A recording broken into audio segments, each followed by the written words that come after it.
Jonás fue un profeta en Israel y el Señor le envió fuera de Israel a su peor enemigo, a la nación, al país, al imperio que quería destruir a Israel. Escuché por ahí que el pastor de inglés el día de hoy dijo que más o menos es como enviar a un judío a donde los nazis, en la época de los nazis, a predicarles, ¿no? ¿Qué podría esperar esa persona? Ahora, Jonás no tenía miedo, lo cual es muy interesante. Jonás lo que tenía era rencor. Lo que tenía era un corazón frío, duro. Porque él dice en nuestro capítulo que vamos a leer y estudiar hoy, que se enoja porque él no quería ir a predicarle a Nínive, esta nación poderosa que eran sus enemigos. ¿Por qué? Porque dice, Dios, yo sabía que tú eras compasivo y misericordioso. Yo sabía que si ellos se arrepentían, tú no les ibas a castigar. Y ahora se arrepintieron y no les castigaste. Se enojó por esto. Y nosotros vemos en esta historia del profeta rebelde, Jonás, nos vemos reflejados mucho a nosotros mismos en nuestra rebeldía contra el Señor. Pero sobre todo, el que más sobresalta en esta historia es Dios. Ese contraste que hay entre nuestro corazón y el corazón de Dios. Y el capítulo 3 y 4 tiene para nosotros algunas sorpresas, o por lo menos cosas que si realmente las entendemos en su contexto, deberían sorprendernos grandemente. Así que vamos a empezar estudiándolas. Vamos a leer primero el capítulo 3. Antes de leer este capítulo, si tú eres nuevo, déjame hacer un breve resumen de lo que ha pasado en el capítulo 1 y 2. Dios envió a Jonás a predicar a esta nación enemiga, a Nínive. Él dijo no y huyó. Quería huir de la presencia de Jehová y quería ir hasta el fin del mundo, a un lugar que se llamaba Tarsis. Así que estuvo varios días viajando y luego se puso en un barco grande y empieza a ir hacia Tarsis, y Dios envía una tormenta. Y todos los marineros que adoran otros dioses que no son del pueblo de Dios, que no son de Israel, que no conocen ni adoran al Dios vivo y verdadero, empiezan a quebrantar sus corazones, a arrepentirse, a orar, a suplicar. Y Jonás, no. Y luego ellos dicen que ¿por qué nos está pasando esto? ¿Por qué nos está juzgando Dios o los dioses? ¿Qué pasa? Y se dan cuenta, porque hablan con Jonás, de que Jonás les dice, es por mí, porque yo estoy huyendo de Dios y Él está enviando esta tormenta. Entonces, ¿qué vamos a hacer? Le dicen ellos. Bueno, láncenme al mar y entonces se va a calmar la tormenta. Pero ellos no querían lanzarlo al mar. Dice, no queremos. Tu Dios, tú dices que es el Dios que creó los cielos y la tierra, y es tu Dios y tú eres su siervo. Te echamos al mar y no queremos hacer eso. Y intentaban de todas maneras, pero la tormenta se ponía peor y peor. Así que lo echaron al mar y la tormenta se calmó. Y ellos, dice que después de que la tormenta se calmó, se arrepintieron, oraron, alabaron al Dios vivo y verdadero y se comprometieron, hicieron votos, se comprometieron con este Dios de Jonás. Pero Dios envió, tenía preparado un gran pez, dice la historia, que se tragó a Jonás por 3 días y 3 noches y lo llevó hasta la orilla y lo vomitó en la orilla. Otra vez, como la semana pasada estábamos hablando, muchas veces pensamos que se lo tragó porque Dios lo estaba castigando. Pero realmente el misterio, en la forma misteriosa en la que obra Dios, se lo traga porque está protegiéndolo y le está mostrando misericordia, y lo vomita no en medio del mar, en la orilla. y entonces él no se ahoga. Así que llegamos a esa parte donde él sale del pez. Si ves el último versículo del capítulo 2, dice: y mandó Jehová al pez y vomitó a Jonás en tierra. Ahora, dice capítulo 3, vino palabra de Jehová por segunda vez a Jonás, diciendo: levántate y ve a Nínive, aquella gran ciudad, y proclama en ella el mensaje que yo te diré. Y se levantó Jonás y fue a Nínive conforme a la palabra de Jehová. Y era Nínive ciudad grande en extremo, de 3 días de camino. Y comenzó Jonás a entrar por la ciudad de camino de 1 día, y predicaba diciendo: de aquí a 40 días Nínive será destruida. Y los hombres de Nínive creyeron a Dios y proclamaron ayuno, y se vistieron de cilicio desde el mayor hasta el menor de ellos. Llegó la noticia hasta el rey de Nínive.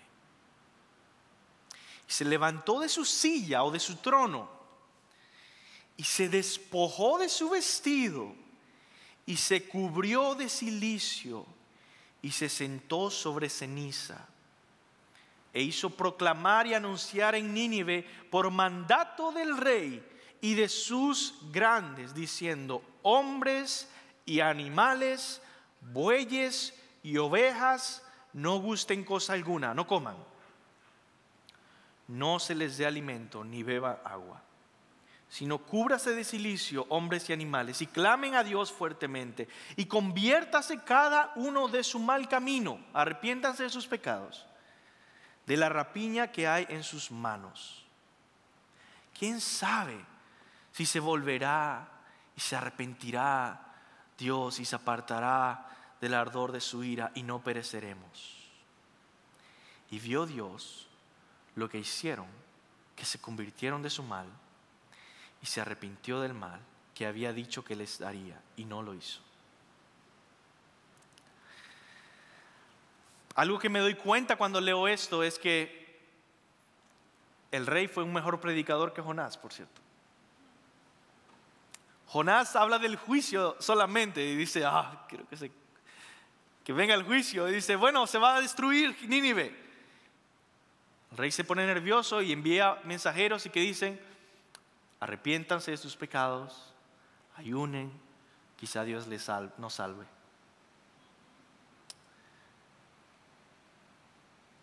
Si tú eres rebelde al Señor, eso no importa.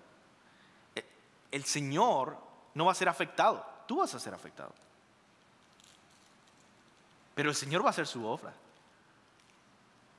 Y llevó a su profeta hasta allá y habló, y al final el resto de la obra lo hizo por medio del rey, que no era de Israel, que no era profeta. Y esta es la primera sorpresa. Hay 3 sorpresas que vemos y vamos a meditar el día de hoy en esta historia. La primera sorpresa es esto: la nación más pecadora ahora es piadosa. La nación más pecadora.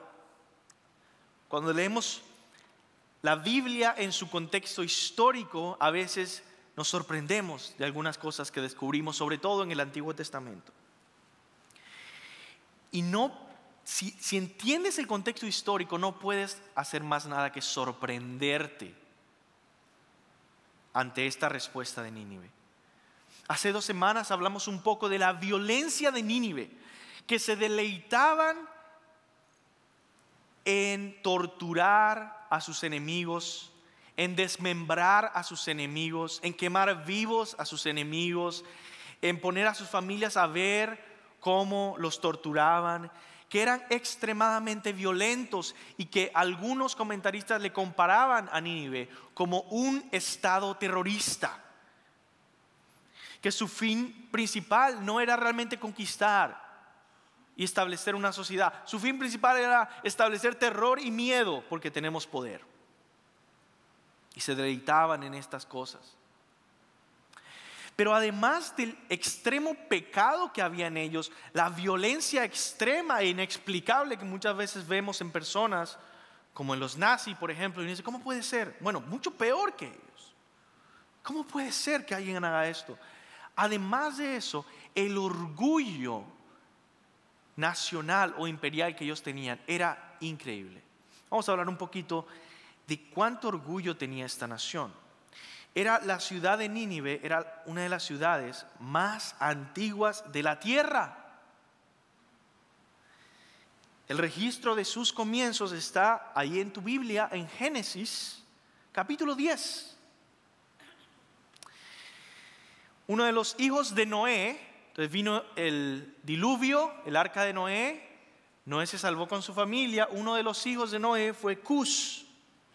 Y la Biblia dice en Génesis 10, 8 al 12, dice, Cus engendró a Nimrod, quien llegó a ser el primer poderoso de la tierra, Nimrod. Ahora, ¿qué significa el primer poderoso? Algunas personas piensan, bueno, esta frase significa el primer dictador de la tierra, Nimrod. Versículo 9, este fue vigoroso cazador delante de Jehová. Y cuando habla de cazador, dicen algunos, no está hablando de animales, sino cazador de hombres o asesino. Por lo cual se dice, así como Nimrod, vigoroso cazador delante de Jehová. Y fue el comienzo de su reino, Babel, Erec, Akkad y Calné en la tierra de Sinar. De esta tierra salió para Asiria y edificó Nínive. Edificó Nínive, Rehobot, Calá y Resén, entre Nínive y Calá, la cual es ciudad grande. Ahí está una de las ciudades más antiguas de la tierra, que el nieto de Noé viene y la comienza. Un dictador, un asesino. Era una nación con mucha historia, con mucha ciencia, con invención de la sistema de escritura, con mucho poder militar desde el principio, y adoraban diversos dioses. Ahora, los arqueólogos han encontrado cosas de los asirios y los babilonios y se dan cuenta de que las estatuas de los dioses no eran muy impresionantes, y que más bien las estatuas del rey, de los reyes, era lo más impresionante y elaborado. Lo cual quiere decir que el rey y su imperio eran más adorados que los dioses. Imagínate el orgullo que siente un rey cuando él es mucho más adorado, exaltado que los dioses. Y parece ser que a ese rey le hicieron excelentes estatuas con detalles, con diversas joyas, oros, en fin. Y eso nos habla de cuán improbable era que un profeta judío llegara, dijera, Nínive va a ser destruida, y el rey, con todo este orgullo, con todo este poder, con toda esta violencia, con todo esto que jamás iba a dejar, diga, me salí de mi trono, me quité mis vestidos lujosos, me puse en ceniza y empecé a dejar de comer, ayunar, y mandé a toda la nación a no comer nada, a arrepentirse, a humillarse. Uno dice, ¿cómo puede ser? Esa es la primera gran sorpresa. La primera gran sorpresa que vemos aquí. Ahora, nosotros podemos aprender una lección de esto, mis hermanos. Y es que jamás subestimes a una persona por su apariencia. Cometemos el grave error de pensar, esta persona es amable y respetuosa en mi trabajo, por lo tanto, le falta un poquito para ser cristiano. A esta persona sí le voy a invitar a la iglesia, porque mira, se porta tan bien, es organizado, se viste bien, seguro él va a ser cristiano. Si tú piensas así, lee otra vez la Biblia. Y si sigues pensando así, léela otra vez. Porque la Biblia dice totalmente lo contrario. Quizá no la estás leyendo bien. La Biblia dice que todos los seres humanos, desde que nacemos pecaminosos, muertos espiritualmente, y es imposible para nosotros seguir a Dios, buscar a Dios, hacer el bien, aunque nuestra apariencia diga que somos gente decente. Uno ve a la otra persona del trabajo y dice, bueno, aquella persona es rebelde, es promiscua, es mundana, seguro es casi imposible que se convierta. Jesús dijo en los evangelios, cuando sucede una situación difícil en la que ven y empiezan a ver, wow, la salvación es imposible. Los discípulos dicen, entonces es imposible ser salvo, nadie va a ser salvo. Jesús dice, para los hombres es imposible, dice, pero para Dios todas las cosas son posibles. ¿Qué está queriendo decir Jesús? Nadie puede ser salvo por su propia voluntad. Nadie puede ser rescatado porque es una persona decente o una persona indecente o una persona respetuosa o una persona homosexual. Y entonces lo vemos y decimos, no, esa persona no puede, eso no va a pasar. Y vemos como ver a Nínive y al rey de Nínive y decir, imposible que se vaya a humillar si yo vengo y le predico eso. Bueno, porque crees que tú eres el que va a producir un cambio del corazón. Por eso digo, lee otra vez la Biblia. Es imposible para mí cambiar tu corazón. Y cada día, cada domingo que yo predico aquí, lo hago con la fe de que Dios use la predicación de la palabra para que Dios haga un milagro en tu corazón que yo no puedo hacer jamás.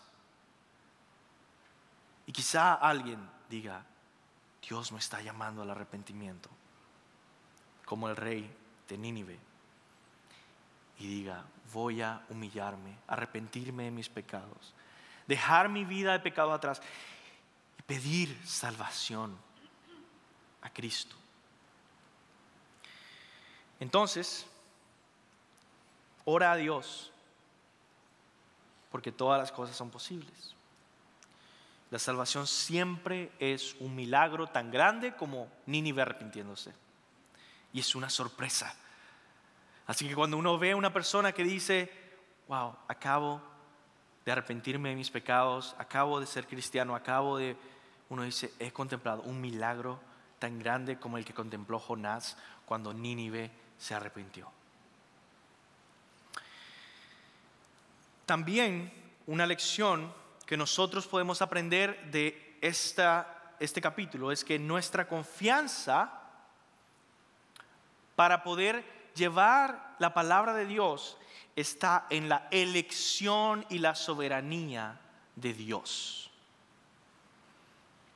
Todo lo que el Padre me da vendrá a mí. Juan 6:37. Nuestra confianza en las misiones proviene de una confianza en la elección y predestinación soberana de Dios.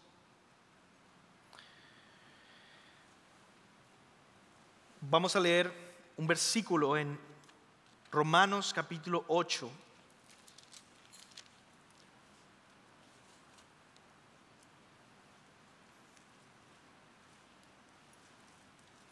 Y dice así, Romanos capítulo 8, versículo 29.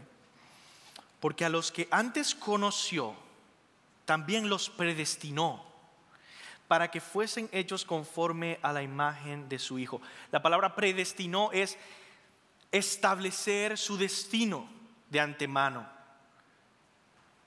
¿Y cuál era su destino? Que fueran hechos conforme a la imagen de su Hijo, es decir, Jesús. para que Él sea el primogénito entre muchos hermanos. Y a los que predestinó, a esos que determinó su destino de salvación, a esos también llamó. ¿Llamó?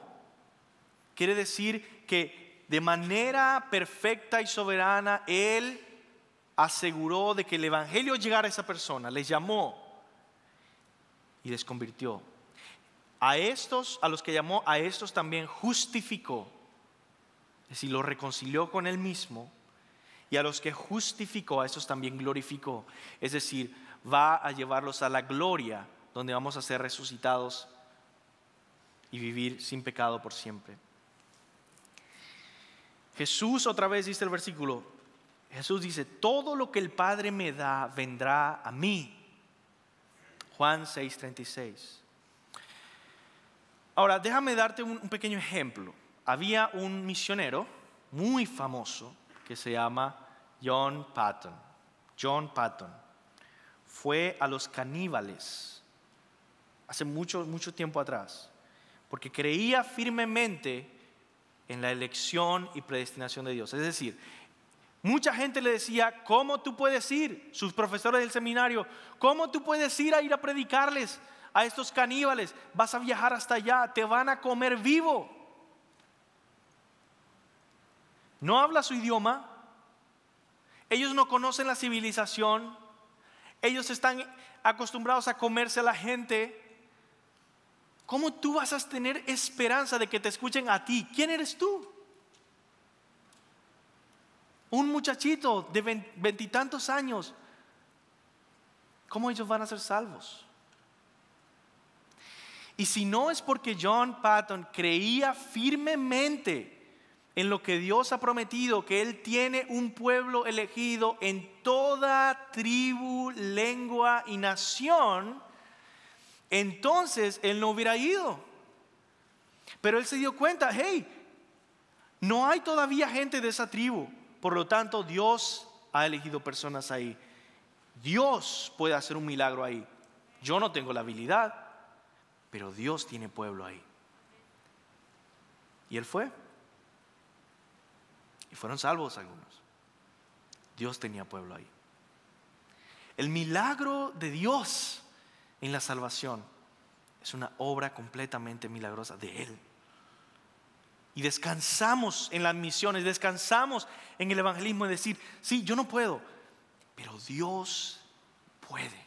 Y siempre que hay alguien salvo es porque Él lo hizo y había cumplido su llamamiento y su propósito. Muy bien. Quiero terminar este punto, esta primera sorpresa, hablándote a ti. Si tú has estado pensando, contemplando en tu mente un poquito, en tu corazón, ¿será que voy a volverme cristiano? ¿Será que voy a entregar mi vida a Jesucristo? Digo, eso significa quizá que no voy a estar haciendo las mismas cosas, no voy a estar saliendo a los mismos lugares, bebiendo las mismas cosas, haciendo las mismas cosas que me gustaban hacer. No sé, estoy pensativo. ¿Será que me vuelvo cristiano? Pues mi respuesta es no sé. Pero lo que sí sé es que Dios te está llamando a ti. Y lo que sí sé es que Dios tiene este mensaje para ti. Y que quizá, si tú escuchas este mensaje, quizá tú te arrepientas. Como Nínive, como el rey de Nínive. Quizás Dios va a hacer un milagro en tu vida. Y este es el mensaje, que tú y yo hemos pecado contra Dios. Y que vivimos en esta vida día a día como si nada pasara, pero hay una sentencia de muerte bajo nuestra cabeza, una condenación eterna al infierno. Aunque seas una persona decente o indecente. Estamos en serios problemas con Dios por la eternidad. Pero Dios ha provisto un camino de salvación. Dios vino a rescatarte a ti. Se hizo hombre por ti. Sin dejar de ser Dios, se hizo hombre, nació milagrosamente, una virgen. Creció sin pecado. Vivió una vida humana perfecta sin pecar ni una sola vez, para proveer la justicia y la perfección que tú no tienes. Y murió en una cruz, tomando tu lugar. Y llevó el castigo que tú merecías. Ese es Dios rescatándote. Murió, estuvo muerto por 3 días, resucitó en poder al tercer día, confirmando así que Dios había aceptado el sacrificio para perdonar tus pecados y la salvación había sido completa. Y si tú te arrepientes de tus pecados y crees en Jesucristo y te aferras a la salvación que hay en Jesucristo y en nadie más, tú puedes ser salvo por toda la eternidad gratuitamente. Porque tú no lo mereces, pero Dios pagó el precio, el justo por los injustos, para llevarnos a Dios. El día de arrepentimiento es hoy. Y mira el ejemplo de Nínive. Y tú dices, yo he cometido pecados terribles. Mira el ejemplo de Nínive. Creo que no has cometido pecados más terribles que ellos. Y ellos pudieron encontrar salvación en Dios. No esperes más, porque tú no sabes, ni yo sé, si mañana viviremos otro día o nos encontraremos con nuestro juez o nuestro Salvador. Vamos rápidamente a la segunda sorpresa de esta historia. La segunda sorpresa es: Dios eligió a este terrible profeta. Dios elige a sus obreros. Dios hace lo que quiere. Y es increíble esto, porque Dios había elegido a Jonás para esta misión.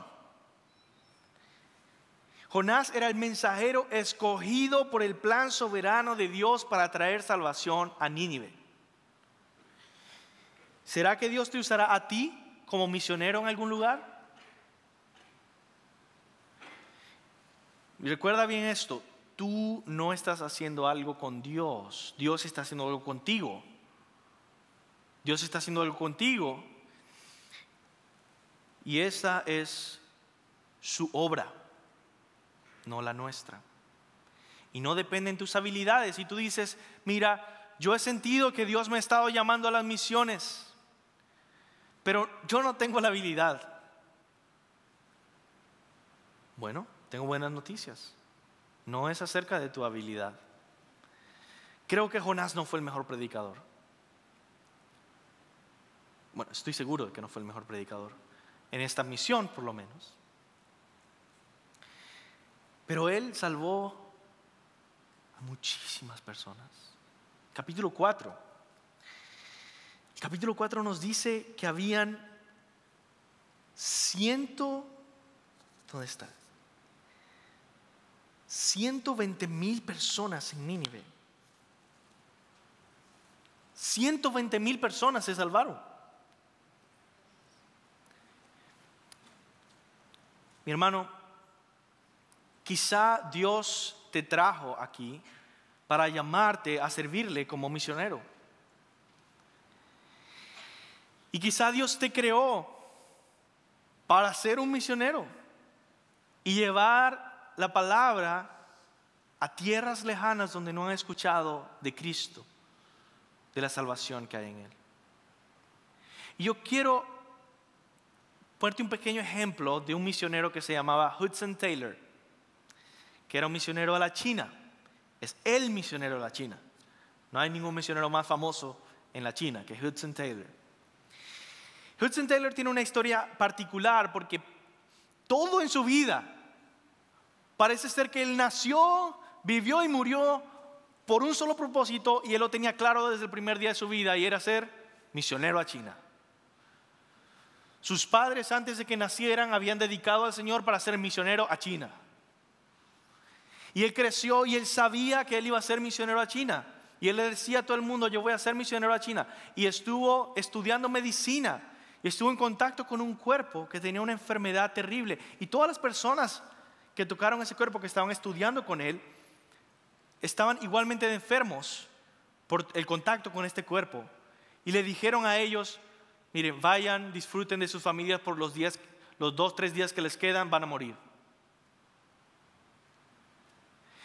La respuesta de Hudson Taylor fue, yo no puedo morir porque yo voy a ser misionero a China. Todos murieron menos Hudson Taylor. Y Dios le envió a ser misionero a China. Y él empezó a ver que había una dificultad para alcanzar a estos chinos. Pero él continuó en la obra, ¿por qué? Porque Dios le había hecho para ser misionero a China. Y empezó a cambiar las reglas del juego. La gente iba como voy vestido yo, ¿no? A los chinos del campo, los chinos de otros lugares que se visten totalmente diferente, y sobre todo en esa época, y decir, ¿quién es esta persona que nos está predicando de una religión extraña? Y no le prestaban atención. Hudson Taylor empezó a vestirse como los chinos, a hablar en chino, a peinarse como los chinos. Empezó a cambiar las reglas del juego y mucha gente le criticó. Mucha gente estuvo en contra de él. ¿Cómo puede ser que tú hagas esto? A él no le importaba lo que le dijera la gente, porque él no había vivido, crecido para complacer a la gente. Él había vivido y crecido para ser misionero a China.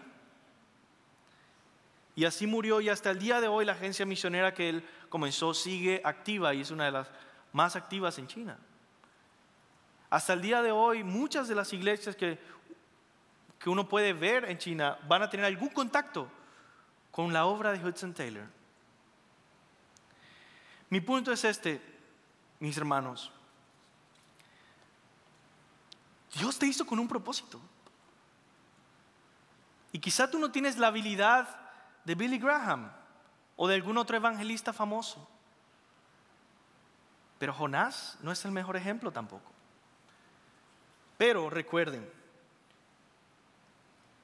Jonás era el mensajero escogido por el plan soberano de Dios para traer salvación a Nínive. Ahora, algo que quiero decir antes de pasar al tercero y terminar, es que Dios eligió usar el método de la predicación para la salvación de Nínive. Dios eligió usar el método de la predicación. Dios eligió salvar mediante la predicación y solo mediante la predicación Él ha elegido hacerlo así. Y si nosotros leemos la Biblia con cuidado, vamos a darnos cuenta que Dios no salva a nadie por medio de ángeles que van a predicar, sino por medio de la locura de la predicación, dice 1 de Corintios. Dios ha decidido salvar por medio de la locura de la predicación para humillar a los sabios. La fe viene por el oír, dice la Biblia. No mediante ángeles, sino la locura de la predicación.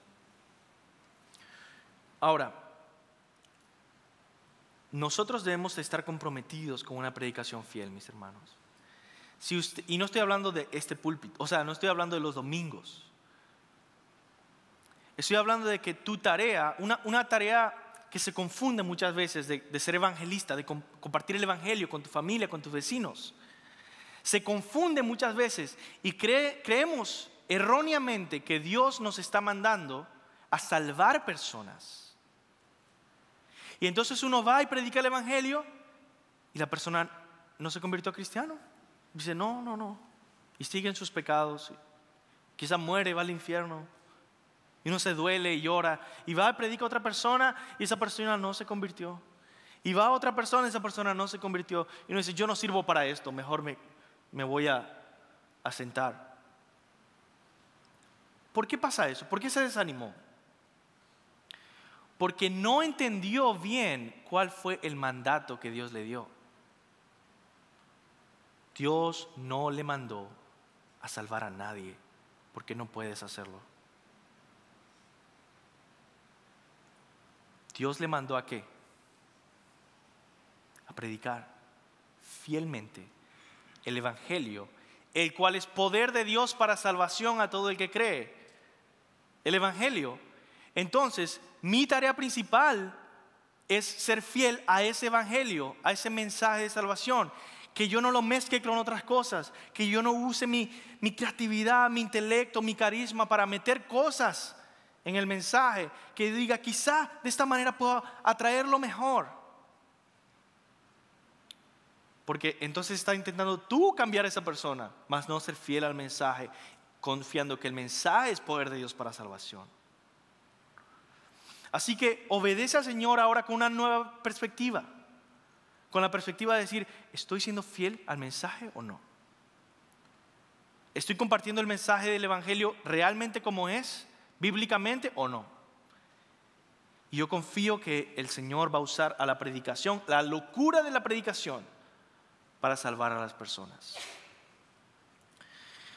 Ahora, la predicación del Evangelio mediante misioneros es necesaria porque Dios ha determinado soberanamente que sea necesaria. Es decir, se escucha mucho por ahí que Dios nos necesita. Y por eso nosotros tenemos que ir, porque Dios nos necesita.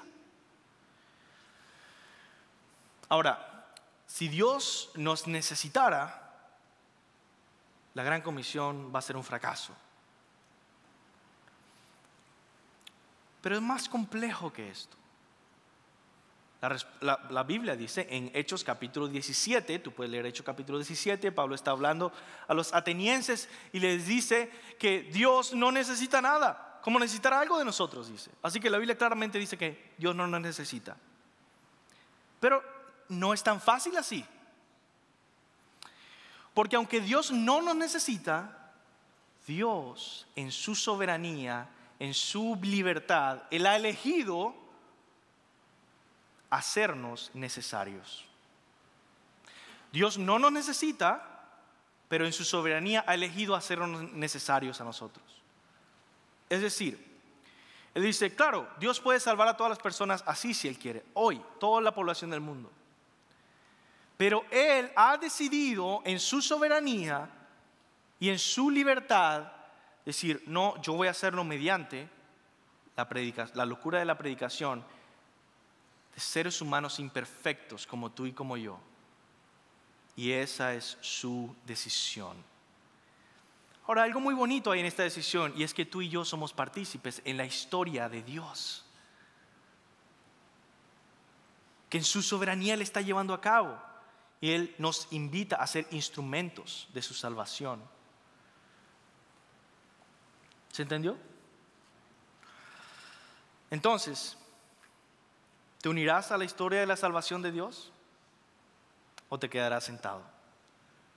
Si Dios está salvando personas, si es su poder y su palabra y su espíritu el que las está salvando, y Él ha decidido usar instrumentos, hombres y mujeres imperfectos para llevar ese evangelio y salvar, ¿quieres ser uno de esos instrumentos?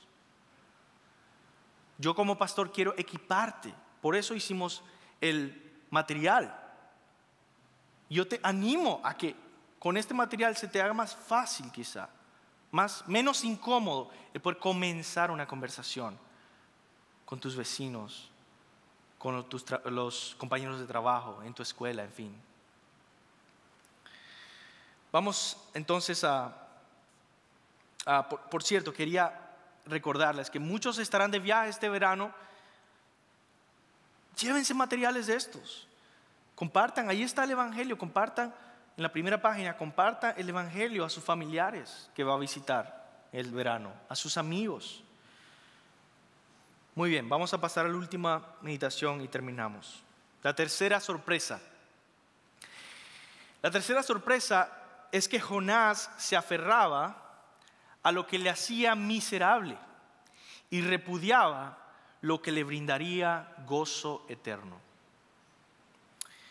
Jonás se aferraba a lo que le hacía miserable. Ahora, aquí en la historia, en el capítulo 4, se pone un poquito interesante, Porque dice que Jonás se enoja porque Nínive no fue destruida. Porque se arrepintieron y Dios los perdonó. Y Jonás se enoja y dice, no puede ser, prefiero morirme, dice. Y Dios le dice, ¿en serio? ¿Tanto te enojas que te quieres morir? Sí, en serio, dice. Me quiero morir, mátame, ¿no? Y entonces ahí versículo 4 dice, y Jehová le dijo, ¿haces tú bien en enojarte tanto? Entonces dice que Jonás se fue, ¿no? Como esto es un adolescente molesto, ¿no? Se fue y dice, ya me escapé, ¿no? Y se fue al desierto casi, enojado con Dios, miserable. Y entonces Dios quiere enseñarle una lección acerca de su gracia y de su misericordia. Y dice que hace crecer una calabacera, una planta de calabazas, una calabacera que le da sombra a Jonás. Y al siguiente día envía un gusano a Dios y muere la calabacera. Y Jonás en un día se había enamorado perdidamente de la calabacera. Y empezó a hacer más calor en el desierto y Jonás se molestó otra vez y dice otra vez que se quiere morir porque hay mucho calor. Entonces Dios dijo a Jonás, versículo 9, ¿tanto te enojas por la calabacera? Y él respondió, mucho me enojo hasta la muerte. Y dijo Jehová, ok, ahora viene la lección que te quería enseñar con esta planta. ¿Tuviste tú lástima de la calabacera, en la cual no trabajaste, ni tú la hiciste crecer, que en espacio de una noche nació y en espacio de otra noche pereció? ¿Y no tendré yo piedad de Nínive, aquella gran ciudad donde hay más de 120,000 personas que no saben discernir entre su mano derecha y su mano izquierda, y muchos animales? Y así termina el libro de Jonás. Con Jonás enojado, con Dios diciendo, ¿cómo yo no voy a compadecerme de 120,000 almas? Podemos obtener una lección aquí práctica para nuestra semana. Y es que Jonás se aferraba a lo que le hacía miserable. Y la razón, es decir, las cosas vanas, temporales, terrenales, que siempre te van a defraudar, y no las celestiales. Quizá la razón principal por la que tú estás angustiado hoy y esta semana y este mes, enojado, estresado, sin dormir, deprimido y frustrado, es porque tu enfoque se encuentra en aquello que te hace miserable, aquello que no te puede satisfacer y jamás lo va a hacer. Por ejemplo, imagínate que tu enfoque está en tu carro y que tu carro se daña. Vas a ser miserable, pero estas son las noticias. Eso no es una posibilidad, eso es un hecho. Tu carro se va a dañar. ¿Por qué? Porque se ha comprobado científicamente que los carros no son eternos. Entonces, si tú pones tu gozo y tu confianza y tu paz en cualquier cosa de esta tierra y de esta vida, si ese es tu enfoque, bienvenido a la vida miserable. Bienvenido a la decepción, a la desilusión. Ahora, pones tu gozo en este mundo y en las cosas de este mundo, y este mundo solo puede decepcionarte. Y es así. Si fundamentas tu casa sobre una base de cristal delgado, ¿cómo te vas a sorprender cuando te hundas y lo pierdas todo repentinamente? Jonás no solo se aferraba a lo que le hacía miserable y que no le podía dar gozo, Jonás repudiaba lo que le brindaría gozo. ¿Qué es eso? Dios primero usó un pez para mostrarle su gracia a Jonás. Ahora la escuela continúa. Y Dios usa una calabacera para mostrarle la necesidad de la gracia de Dios. Dios usa esa circunstancia para mostrarle que él estaba ciego a la hermosura y el gozo de la salvación de los gentiles. El gozo que viene de estar en sintonía con la voluntad de Dios, con lo que Él desea, con lo que Él quiere, con sus planes. Si Jonás hubiera estado en sintonía en su corazón, con el corazón de Dios, si tú lees la Biblia, vas a predecir cómo hubiera reaccionado Jonás en la salvación de Nínive. ¿Sabes por qué? Porque en el Nuevo Testamento dice que en el cielo hay fiesta cada vez que un pecador se arrepiente. ¿Qué quiere decir esto? Que nuestro corazón debe parecerse al cielo y celebrar lo que el cielo celebra, y no esta tierra. Yo creo que se nos olvida muchas veces. Quizás has estado años en la iglesia y se te está empezando a olvidar lo miserable que es vivir sin Cristo, lo miserable que es vivir sin Dios. Y yo traté de ponerme a pensar un poquito, mirar atrás y decir, ¿cómo era yo? Hermanos, me recordé que emocionalmente era totalmente miserable. ¿Y cómo no serlo si estaba fundamentado en lo pasajero y lo que me decepciona todo el tiempo? Pero mientras que crecemos y maduramos más en nuestra relación con Dios, nuestro corazón empieza a alegrarse con lo que a Dios le alegra. Y ahí hay un gozo permanente, estable y eterno.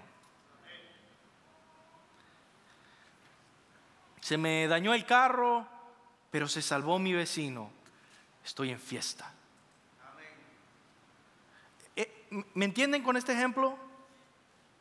Muchas veces el vacío que sentimos en la vida, la tristeza o el dolor, proviene de nuestra carnalidad.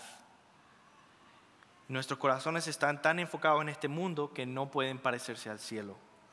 Mientras nuestro corazón se parece al corazón de Dios, más se parecerá a un corazón gozoso. Ahora, yo quiero dejarles con este desafío, mis hermanos. Y es esta pregunta: ¿vale más? Esto es lo que pregunta Dios en pocas palabras. ¿Vale más unas calabaceras? ¿Una calabacera que 120,000 almas? ¿En serio? ¿Qué es lo que nos está afectando profundamente? ¿Qué es lo que nos da ánimo? ¿Qué es lo que nos da gozo? Muchas veces tenemos un corazón duro como el de Jonás y no nos damos cuenta. Así que el corazón de Jonás muchas veces se parece al corazón de un fariseo. ¿Somos fariseos nosotros en nuestro trabajo? ¿Verdad? ¿O nos acercamos a mostrar amor y preocupación por nuestros compañeros de trabajo y su salvación eterna, ¿no? ¿Somos fariseos en nuestra iglesia? Y no nos enfocamos en quizá dar la bienvenida a la persona nueva, o dar la bienvenida y ayudarle a sentirse en familia a esta persona que está llegando. Tenemos un corazón como Jonás cuando somos consumistas, pensamos en nuestro bienestar, o enfocados en el corazón de Dios y pensamos en los planes de Dios.